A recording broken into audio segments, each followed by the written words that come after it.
Alright, magandang gabi po sa inyong lahat mga kababayan. Batang Maynila to it's. Ayan mga kababayan.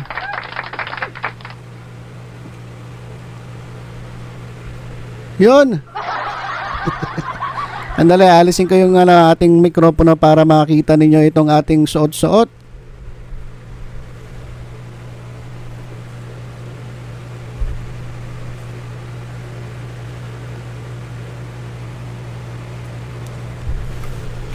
Yan mga kababayan, Batang Maynila to it's. At meron po nakasulat sa likod dyan. Meron po nakasulat sa likod pero hindi ko nahubarin to. Tala, kukunin ko yung isang t-shirt. Papakita ko sa inyo kung ano yung nasa likod. Wait lang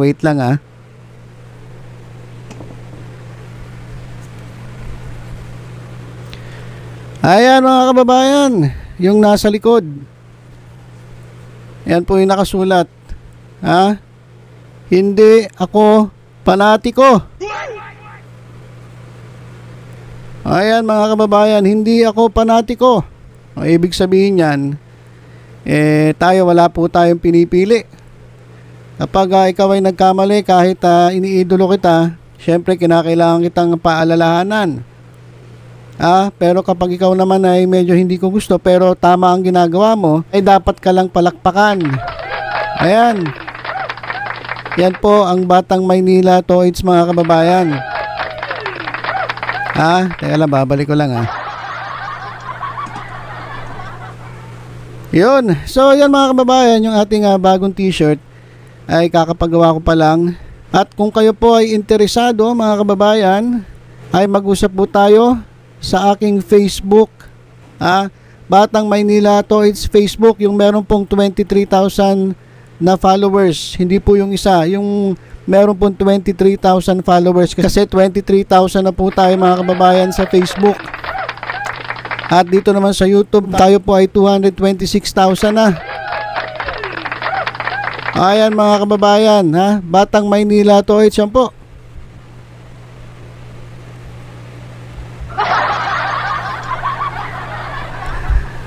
Ayan mga kababayan, napakaganda, alam nyo. Murang-mura lang to it's. Tapos ang kapal. Hindi yung mukha. Makapal po yung t-shirt. Hindi po kayo lugi mga kababayan. So sa mga interesado, mag-usap lang tayo sa ating Batang Maynila to it's Facebook page. Kasi hindi po tayo pwede mag-usap sa YouTube Doon po tayo sa Batang Maynila to it's sa Messenger. I-message nyo lang po ako. At pag-usapan natin ang presyo at kung paano makakarating sa inyo itong ating unang dinisenyong t-shirt. Kasi alam niyo, paborito ko yung yung hindi ako panatiko. Yan po yung yan po yung talagang dati pa nating sinisigaw.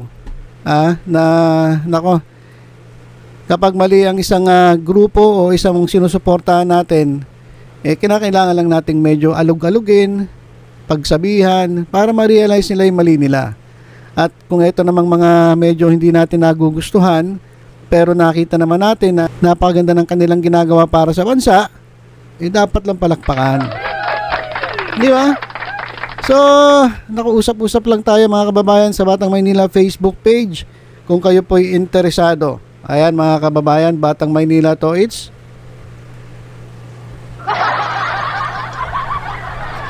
Yan po mga kababayan. Okay, diretso na tayo. Ito si Andrea at si Elijah raw magjowa na.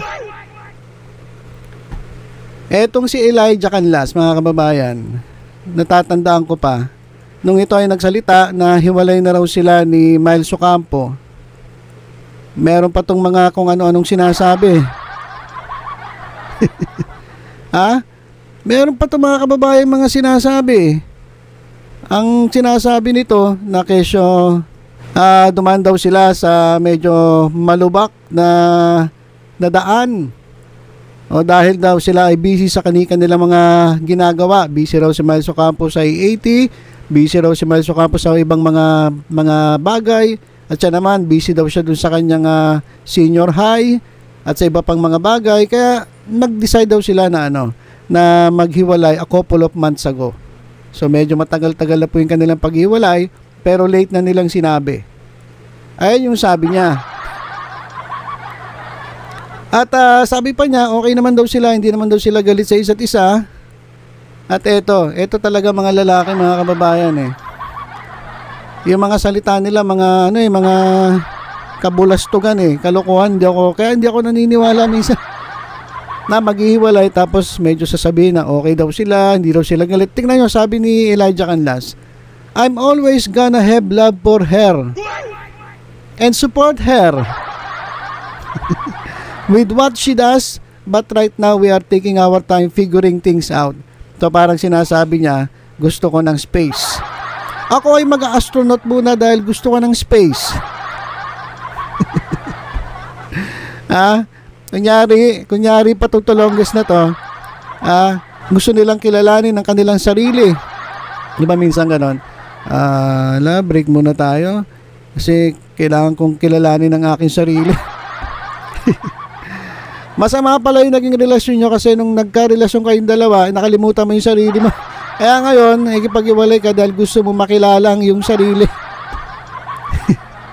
Yan, yung mga style ng mga bulok na mga mga tulongges na yan. Kung ano-ano pinagsasabi at susuportahan niya raw si Miles Ocampo. At talagang meron pa rin siyang pagmamahal, hindi raw mawawala. Etchos. Ayun pala mga kababayan, kaya naman pala, dahil etong si Elijah Canlas, napapabalitang jowa ni Andrea. Ni Andrea Brillantes. Ako, sikat na ngayon to. Lahat na ata ng lalaki na na-involve dito o na-link dito eh. Ano ba meron sa'yo? Ano ba meron sa'yo, Andrea Brillantes? At lahat na lang ata ng lalaki sa showbiz nalilink sa'yo. Kaya sabi tuloy ng mga tao, Ismael ka eh.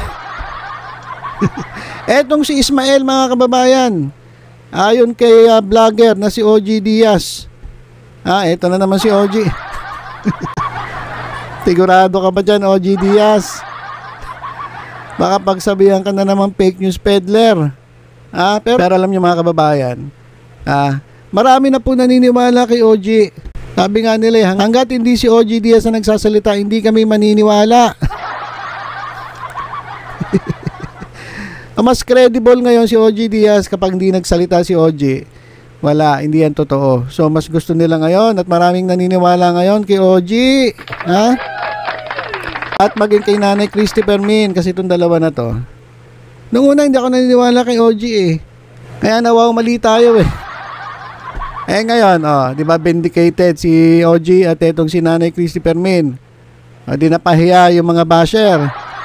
Napahiya yung nagsasabi na sila ay fake news peddler. Ngayon, ano ngayon? Kaya wag kasi kayo basta-basta mag-desisyon sa inyong mga buhay. Sobra kasi kayong panatiko. Kaya naman may mga sinasabi tungkol sa inyong idol ay yung paniwalaan kasi masyado kayong bilib na bilib yung sa inyong mga iniidolo. Yung pala niloloko na kayo. Kaya ito mga kababayan, sandali may kukunin lang ako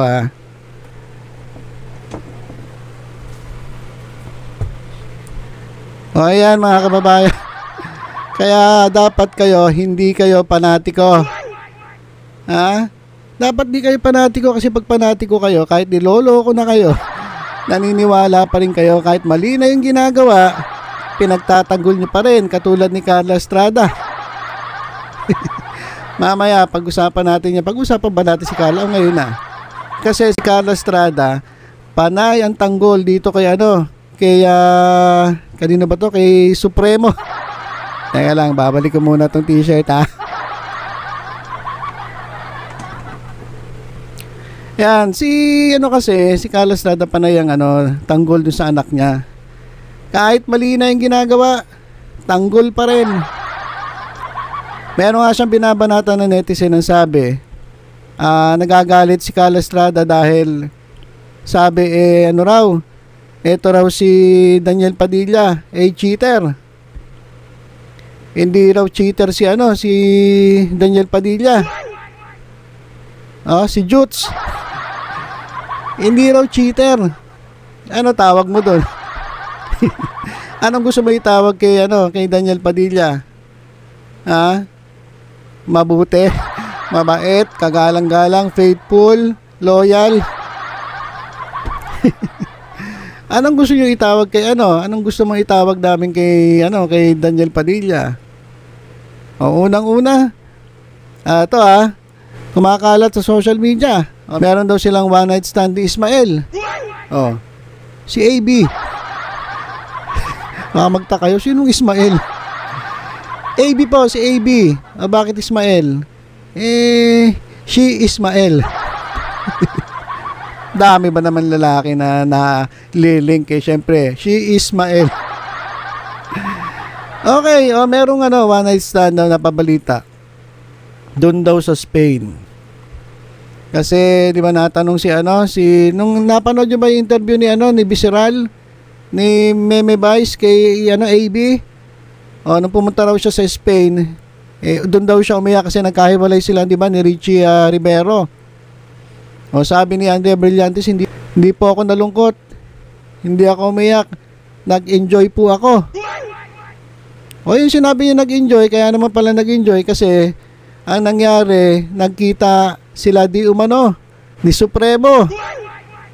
At para silang broken hearted kasi alam niyo naman matagal na rin palang cool off etong si DJ at etong si Catherine. So nagkita sila sa Spain. Siyempre, may problema ako eh. Ikaw din ganun, may problema ka rin? Naku, parehas pala tayong problematic. Lika dito ka sa tabi ko. Okay ka lang, okay ka na. Lika yakapin kita para medyo mabawasan naman yung lungkot mo. Hanggang yun ang nangyari. Nagkaroon ng one night stand. Yan po ay balitang-balita ngayon sa social media. Nagkaroon sila ng ganun ni Ismael. At iba pa yung balita, yung tungkol naman dun sa sa taga Vietnam. Imported. Na meron daw siyang jowa na model sa Vietnam at meron silang kondo diyan sa Hanoi, capital ng Vietnam. Tama ba ako? At ito daw matagal, 2 taon. So ibig sabihin, may overlap, ibig sabihin naging 2-timer etong si Supremo. At yung huli, ito pa, hindi pala huli. Ewan ko, basta ito lang yung nabalita, alam ko marami pa eh. Etong huli kay kay GV, Gillian Vicencio. Ito kasi may kumalat na kwento-kwento na ito raw si DJ, ito si Supremo ay Jutes. Paano nalaman ni na Jutes? Kaya sabi, malamang na-experience ni GB na Jutes. Paano mo nga masasabi kung hindi mo naman nakita o hindi mo na-experience? So, sabi tuloy ng mga Marites, yan, meron din silang pinagdaanan. So, yung mga halimbawa na yan, anong tawag mo dyan, Miss Cara Estrada? Ano yan, laro-laro? Nagpaalam ba siya kay Catherine Bernardo nung ginagawa niya yan? Hindi. Ginawa niya yan ng patago. Patago na nabuko. Kaya nga nakipag-iwalay na si Catherine eh. Dahil pagod na siya. Sabi nung pambansang Marites. Na si Sian Gasa. Ngayon sasabihin mo, Carla Estrada, hindi cheater. Ano tawag mo doon? Sige nga. Nako, kakatanggol mo dyan sa anak mo at masyado mong kinukonsinte, hindi yan magbabago. Dapat nga naririnig namin sa'yo, pagpasensyaan nyo na si DJ, kasi si DJ medyo natukso at hindi niya naman na gusto yung naging resulta. Gusto niya yung nangyari. Kasi kung di niya gusto dami-dami. So hindi siguro siya nakapag-isip. So sana, diba, patawarin nyo na lang ang aking DJ. At kung hindi siya mapatawad ni Catherine, wala tayong magagawa. Pero in behalf of DJ, itong anak ko na mabait, ako'y humihingi ng tawad kay Catherine. Dapat ganun no? Dapat yun ang naririnig natin kay Carla Estrada. Pero yung sasabihin niya, hindi cheater ang anak ko. Mabait ang anak ko. Loyal yan, faithful. Hindi niloloko mo lang sarili mo. Di ba? Ito, balik tayo rito. Layo na napuntahan natin. Napunta tayo sa Spain, sa Vietnam. Ito, si Elijah Canlas. Walang iya, ito nga. Jowa ni Miles Ocampo na nakipag-iwalay kesyo may busy raw siya, marami daw siyang ginagawa, wala siyang time. Pero yung pala, eto, jowa pala daw di umano ni Ismael.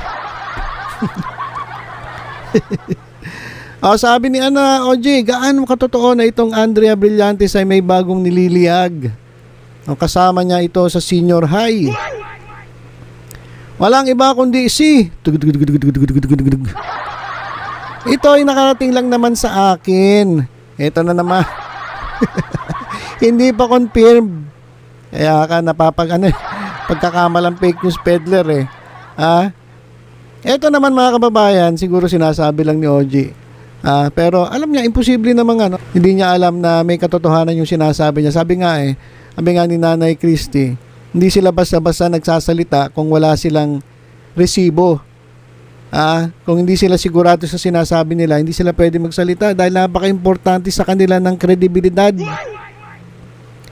Bilang mga taga manunulat at showbiz reporter, napaka-importante sa kanila ng kredibilidad at tinalagaan nila yun ng maraming taon. Kaya hindi nila basta-basta pwedeng mas sirain dahil lang sa isang artikulo na hindi totoo. So malamang ito mga kababayan, may source ito na matindi. Sabi ni OG, ito ay nakarating lang naman sa akin at itanong na rin natin kung gaano katotoo. Nagkakamabutihan na itong si Andrea Brillantes at Elijah Canlas. Magtatanong iba, paano na si DJ? Hindi, yun nangyari naman sa kanila, lang daw yun, one night stand. Kumbaga, nagkatikiman lang. Ito, gayon man, nilinaw ni OG na hindi kumpirmado ang balita. Ayan, sinasabi ko. Hayaan natin sila ang sumagot, pwede nilang i-deny, pwede nilang i-confirm. At saka wala naman na si Elijah at Miles Ocampo, di ba? Yun nga, sinabi nga ni Elijah, wala na sila kasi busy siya, pero ang totoo pala, lumalandi dito kay Andrea. Hanggang ngayon pala, ito naman, meron naman isang nakikisali, itong Kyle Echari. Ito naman daw ay may pag-ibig pa rin daw kay AB. Grabe naman, wala na ibang babae. Para dito kay Kyle Echari. Ang daming babae dyan, bakit pagtsatsagaan mo yan si Ismael? Ano ba hinahabol niya dyan kay Ismael? Bakit ba? Ang daming babae dyan, bakit? Wag na yan, Kyle. Tayo lang, wag na dyan. Baka pagkalat pa niya na hindi ka naglalaba, baka pagkalat niya na jutes ka. Pero ayaw na raw ni Andrea. Huwag ka na magabol. Alanjo. Ito nga, balitang-balita na si Ismael. So depende sa kanila kung amin sila o i-deny nila kasi yun ang nakarating sa akin, sabi ni OG Diaz. Ayan mga kababayan, yung grabe grabe. Grabe itong mga balita ngayon. Mga juts, one night stand, grabe mga kababayan. Hiwalayan dito. Kunyari maghiwalay, yung pala kakabit doon sa kabila. Sorry. Hindi pala kakabit, malilink doon sa kabila. Di ba? So nako, ayan, magulong-magulo po sila. Basta yun lang mga kababayan. Tutok-tutok lang muna kayo dito sa